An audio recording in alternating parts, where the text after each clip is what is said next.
The Strange Case of Dr. Jekyll and Mr. Hyde by Robert Louis Stevenson.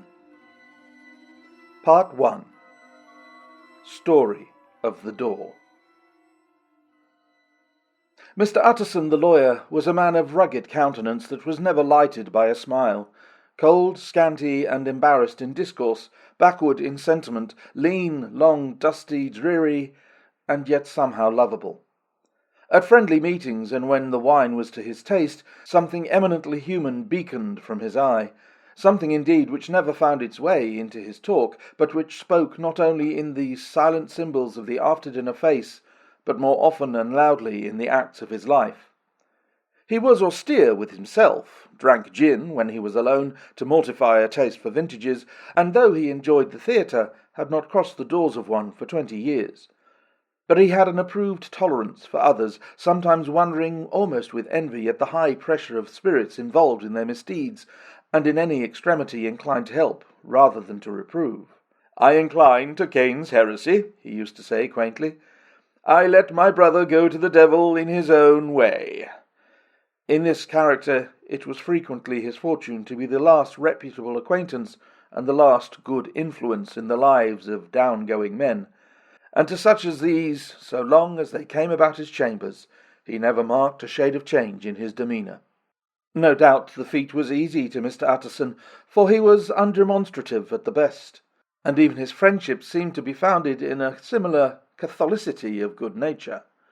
It is the mark of a modest man to accept his friendly circle ready-made from the hands of opportunity, and that was the lawyer's way. His friends were those of his own blood, or those whom he had known the longest. His affections, like ivy, were the growth of time. They implied no aptness in the object. Hence, no doubt, the bond that united him to Mr. Richard Enfield, his distant kinsman, the well-known man about town. It was a nut to crack for many what these two could see in each other, or what subject they could find in common. It was reported by those who encountered them in their Sunday walks that they said nothing, looked singularly dull, and would hail with obvious relief the appearance of a friend. For all that, the two men put the greatest store by these excursions, counted them the chief jewel of each week, and not only set aside occasions of pleasure, but even resisted the calls of business, that they might enjoy them uninterrupted. It chanced on one of these rambles that their way led them down a by-street in a busy quarter of London. The street was small and what is called quiet, but it drove a thriving trade on the weekdays. The inhabitants were all doing well, it seemed, and all emulously hoping to do better still, and laying out the surplus of their grains in coquetry, so that the shop-fronts stood along that thoroughfare with an air of invitation, like rows of smiling saleswomen. Even on Sunday, when it veiled its more florid charms and lay comparatively empty of passage, the street shone out, in contrast to its dingy neighbourhood, like a fire in a forest, and with its freshly painted shutters, well-polished brasses, and general cleanliness and gaiety of note, instantly caught and pleased the eye of the passenger. 2 doors from one corner, on the left hand going east, the line was broken by the entry of a court, and just at that point a certain sinister block of building thrust forward its gable onto the street. It was 2 stories high, showed no window, nothing but a door on the lower story, and a blind forehead of discovered wall on the upper, and bore in every feature the marks of prolonged and sordid negligence. The door, which was equipped with neither bell nor knocker, was blistered and distained. Tramps slouched into the recess and struck matches on the panels. Children kept shop upon the steps. The schoolboy had tried his knife on the mouldings, and for close on a generation no one had appeared to drive away these random visitors or to repair their ravages. Mr. Enfield and the lawyer were on the other side of the by-street, but when they came abreast of the entry, the former lifted up his cane and pointed. "Did you ever remark that door?" he asked. And when his companion had replied in the affirmative, "It is connected in my mind," added he, "with a very odd story." "Indeed?" said Mr. Utterson, with a slight change of voice. "And what was that?" "Well, it was this way," returned Mr. Enfield. "I was coming home from some place at the end of the world about 3 o'clock of a black winter morning, and my way lay through a part of town where there was literally nothing to be seen but lamps. Street after street, and all the folks asleep. Street after street, all lighted up as if for a procession, and all as empty as a church. Till at last I got into that state of mind when a man listens and listens, and begins to long for the sight of a policeman. All at once I saw two figures, one a little man who was stumping along eastward at a good walk, and the other a girl of maybe 8 or 10, who was running as hard as she was able down a cross street. Well, sir, the two ran into one another, naturally enough, at the corner, and then came the horrible part of the thing, for the man trampled calmly over the child's body and left her screaming on the ground. It sounds nothing to hear, but it was hellish to see. It wasn't like a man, it was like some damned juggernaut. I gave a view halloo, took to my heels, collared my gentleman, and brought him back to where there was already quite a group about the screaming child. He was perfectly cool and made no resistance, but gave me one look so ugly that it brought out the sweat on me like running. The people who turned out were the girl's own family, and pretty soon the doctor for whom she had been sent put in his appearance. Well, the child was not much the worse, more frightened according to the sawbones, and there you might have supposed would be an end to it. But there was one curious circumstance. I had taken a loathing to my gentleman at first sight, so had the child's family, which was only natural. But the doctor's case was what struck me. He was the usual cut-and-dry apothecary of no particular age and colour, with a strong Edinburgh accent and about as emotional as a bagpipe. Well, sir, he was like the rest of us every time he looked at my prisoner. I saw that Sawbones turn sick and white with the desire to kill him. I knew what was in his mind, just as he knew what was in mine, and killing being out of the question, we did the next best. We told the man we could and would make such a scandal of this as should make his name stink from one end of London to the other. If he had any friends or any credit, we undertook that he should lose them. And all the time as we were pitching it in red hot, we were keeping the women off him as best we could, for they were as wild as harpies. I never saw a circle of such hateful faces, and there was the man in the middle with a kind of black sneering coolness. Frightened too, I could see that, but carrying it off, sir, really like Satan. If you choose to make capital out of this incident, said he, I am naturally helpless. No gentleman but wishes to avoid a scene, says he. Name your figure. Well, we screwed him up to £100 for the child's family.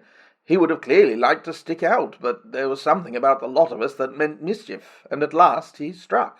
The next thing was to get the money, and where do you think he carried us but to that place with the door?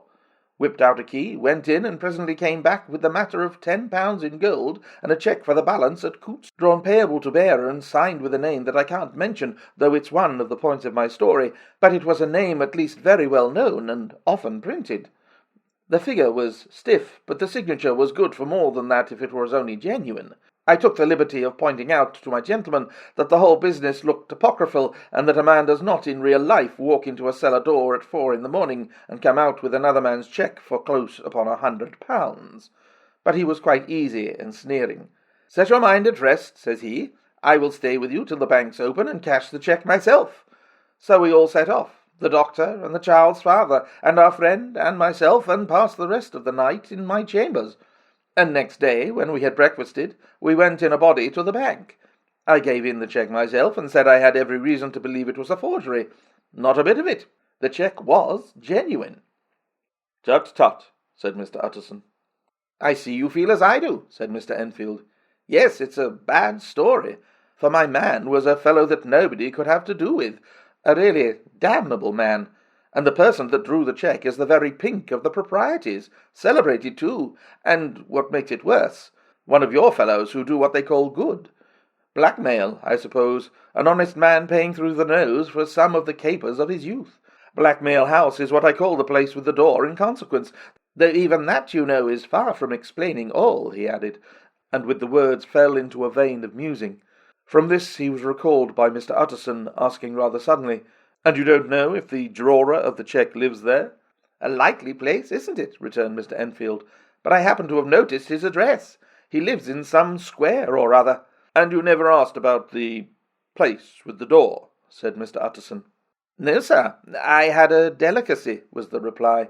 I feel very strongly about putting questions. It partakes too much of the style of the Day of Judgment. You start a question, and it's like starting a stone. You sit quietly at the top of a hill, and away the stone goes, starting others, and presently some bland old bird, the last you would have thought of, is knocked on the head in his own back garden, and the family have to change their name.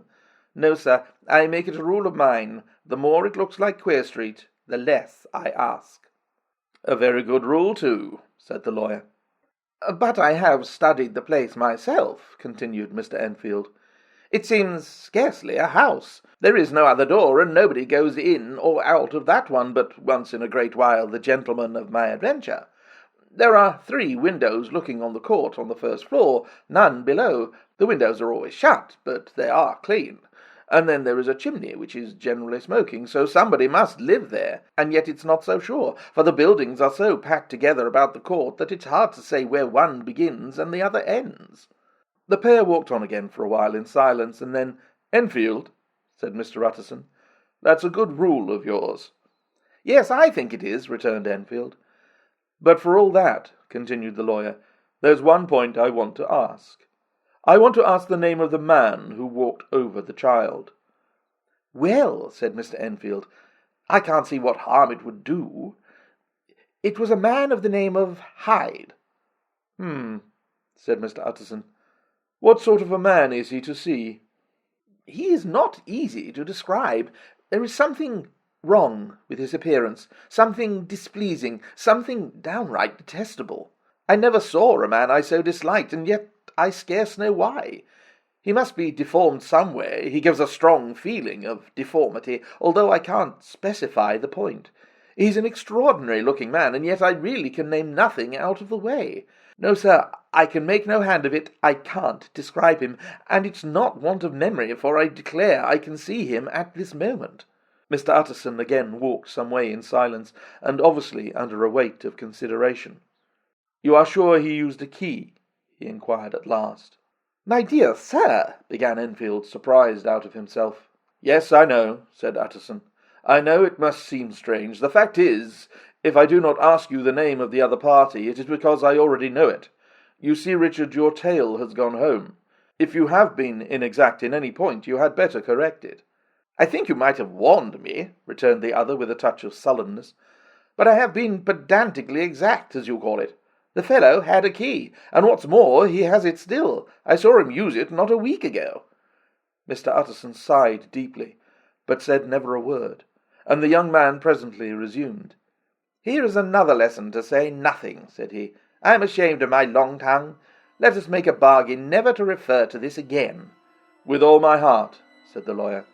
"I shake hands on that, Richard."